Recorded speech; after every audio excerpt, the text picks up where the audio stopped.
Hey Marietta, I'm back with chapter 27. I waited for Tasha to follow me out. When she didn't, I sat in the Crown Vic across the street, expecting her to appear between the white gates. After an hour sitting and seething, I gave up on her and drove back to the mainland. I could have sworn that at glance said she was on my side, not the doctor's. Or maybe I was an arrogant fool convinced that a hot romp in a hotel room was enough to shift her allegations. It was Lip who wrote that note about Stevie, that child abuser disgrace of a doctor who observed threats, who claimed he had nothing to hide. He was behind it all. He had to be, I do hope. I knew that moment he handed me that scotch and said those words, and Oliver was his adopted son. Had he raised that neo-Nazi? Did he really believe his kid had changed? No. True character can always be measured by who it is that you surround yourself with most. In Lip's case, it was an upright Southern supremacist and a kid covered in a racist hate ink. The man had plenty to hide. When I returned to the Chateau Blue, I gathered my bags and checked out and headed for Miami International. The sky went from dawn to dark and then opened with the region painting late afternoon monsoon. The rain in South Florida is like nowhere else. It is a reminder that the land is a temporary condition, a low-lying peninsula that will someday be swallowed from above and below. The water rules these parts. Street flooding is as natural as occurrence as midtown traffic in Manhattan. You learn to live with it. When visibility became zero, I had to pull over and wait it out. Traffic continued to move past a speed limit, unfazed by driving blind or hydroplaning through busy intersections. I turned off the wipers and let the storm envelop the car. It felt biblical. Yet 10 minutes later, it was gone. Just passing through. Thanks. See you tomorrow at the same time. I pulled back onto the avenue, feeling cleansed. Maybe that was the secret to South Florida sand. It was always rinsed away by those furious daily storms. I returned to the Crown Vic at as the flood waters began to recede in the Enterprise lot. Took the shuttle to the terminal, shrugged when the driver asked what airline. I had no return ticket, but it didn't take long to find a cheap one with Frontier Air. $200 one way departed in 2 hours. Perfect, enough time for me for a few drinks. Perhaps my retreat home was too hasty, but after my conversation with Dr. Lips, I knew it was time to get back and find his associates. Lips was a self-righteous bastard who would never own up to his crimes. He told himself he had nothing to hide while living for decades inside a moral vacuum. Sure, he doped thousands against their wheel back behind the wall. Sure, it was cheating, but he was following orders. Now he continued his dark art at Bio Vita, using vain old men as his cover patients.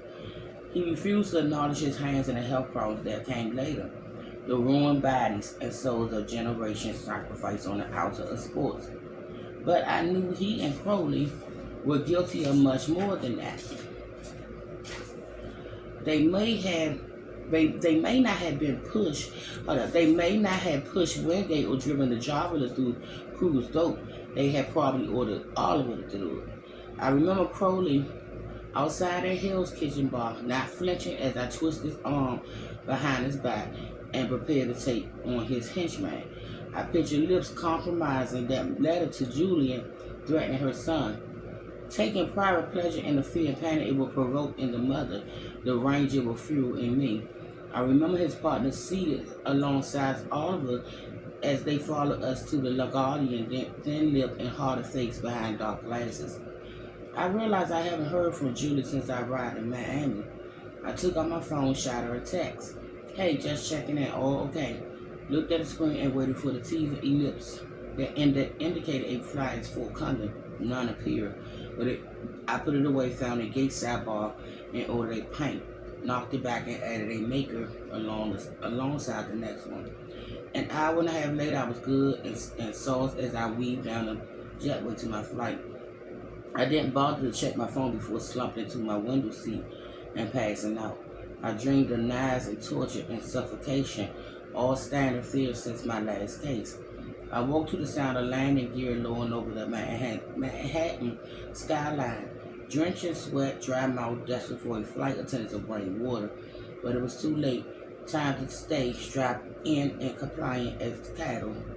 My passage from plane to terminal to cab to apartment was made in unconscious transition. One moment I was blinking away nightmares above the city lights. The next I was seated on my couch, reaching to pet a dog that wasn't there. I received no word back from Julia, nothing from Detective Miller since our conversation the night before. No call from Cass either. I remember she had a lawyer, a former slave at the dungeon. He helped us through the legal marvels last time. Anytime you're involved in death, the law likes to have its say. We each killed someone, very bad someone. It was justified, the definition of self-defense, but still, it was never as easy as explaining the circumstance to a cop and then heading home free and clear. I'll find the lawyer's number, reached out to him tomorrow. Sleep came late in trouble. The nightmares on the plane picked up where they left off. I was back in a darkened room, bound to a chair with all manners of horror around me. Chained bodies were strewed about with needles hanging from arms. Heads lolling sideways, the floor filled with vomit. Pets were being killed and cooked and fed as last meals to the captives. I learned that I had committed some unnameable crimes, some things deserving of great punishment. It became clear that my sentence would involve the loss of something vital, a hand perhaps, but no one would tell me what I did. The terror was real, the threat imminent. I dreamed that I would negotiate with my captor. How about a foot instead? That was less essential than one of my hands. How would I type? It was 9 a.m. when I woke on the couch, uncertain of my surroundings. Home stopped feeling like home ever since Elvis died. I needed to find a new apartment, a clean new space that had never experienced death. But I couldn't imagine living in one of those modern glass towers that scarred the skyline. I used to tell myself that I welcomed the ghosts in these haunted rooms. As far as I was concerned, admirable architecture ceased to exist following the Second World War. When material grew cheap and labor expensive, taste was the sacrifice. Out with the ornate interior flourishes, the crown and base molding in the high room full of wide hardwood floors and marble fireplaces. In with the white boxes and flat lines and bad windows. Cass told me I had the taste and the judgment of old money, but without the pedigree. My brief guild days as a boy were just a blip. My father's fortune has been novias and falls, built on a permanent, alive with a crooked foundation. Ever since, my relationship with money had been well complicated. I managed to earn a living through my fees, amounted to little more than scrapes from the trough of real wealth held by my clients.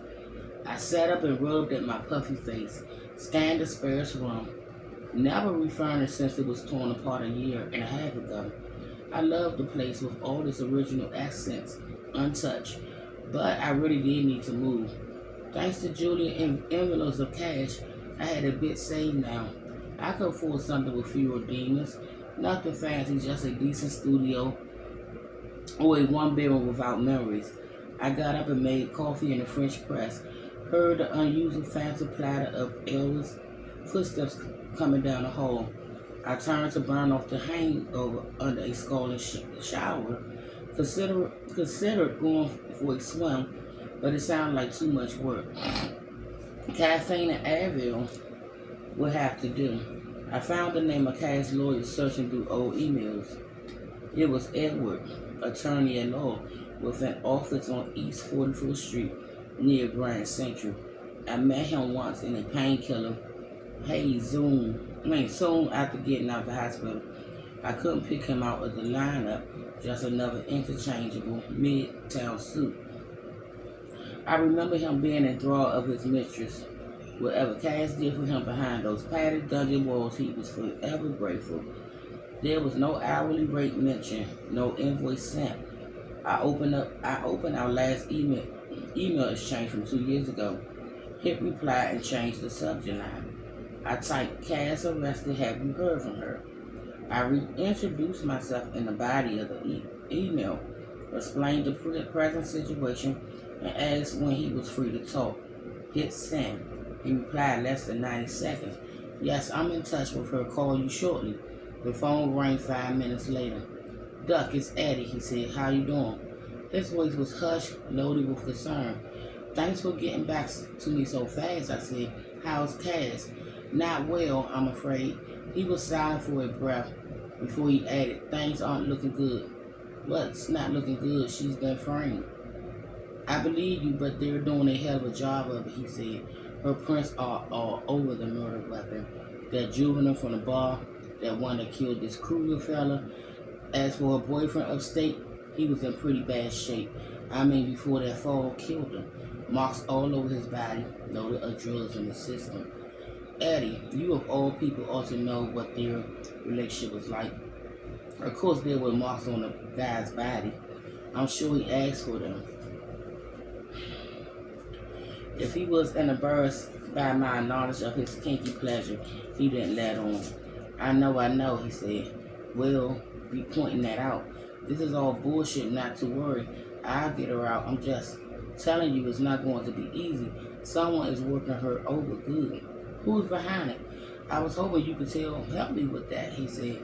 I've been waiting to hear from you. I'd like to discuss the rest in person. Tell me when and where. He suggested an Irish pub called the Wheel Taper downstairs from his office on East 44 between 3rd and Lexington. We agreed to meet there at once. I hung up and tried Detective Miller next. Straight to voicemail. Told her to call me. That I was back in town. I texted Julie and nothing. At least the slave lord was taking my clothes. Wait a minute, y'all. I arrived early at the pub, found it seated in a narrow banquet surrounded by stained waincloths and crimson walls. There were framed prints of old Jenny's ads in distress, antique size giving the space a curved clutter. The bar was about a century too young to be authentic, but it got points for effort. I ordered a hop and a Jameson Indifference. My waiter was cute ginger with a striking pair of blue and a wicking Irish lip. I listened to Shane McGowan growl out the sick bit of concussions, even cranking the pogies. Yeah, this place was a really trying.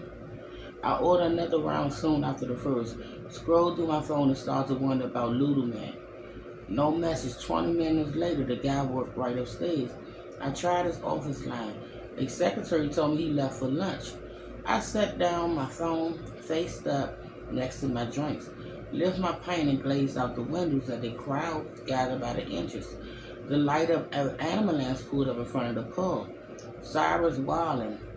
I placed cocktail numbers over the mouth of my glasses and got up to investigate it. There was a group on the sidewalk looking down at a body in distress. A good Samaritan was performing CPR. He got up and let the paramedics take over. They knelt around and tore open his shirt and stuck the electrodes on his shoulders, on his chest, gave him a zap and another. Their body language did not look encouraged. I elbowed my way to the front of the crowd to get a better look. I didn't think I recognized the little man, but there he was, bloated and blue in the face and unmistakable. They strapped him to a stretcher and loaded him into the ambulance. The paramedics closed the door and moved slow to their seats. The siren wowed as they pulled into the grill out on Maddox Midtown. I pictured a lawyer on his back, wondering if he was having any final thoughts or was seeing any light at the end of the tunnel. The crowd began to disperse, just another poor fallen suit in this fallen city. Maybe they raised their glass to him at lunch. Maybe they waited till happy hour. Many will forget about it by the time they got back to their desk. I lingered my interest at the pub.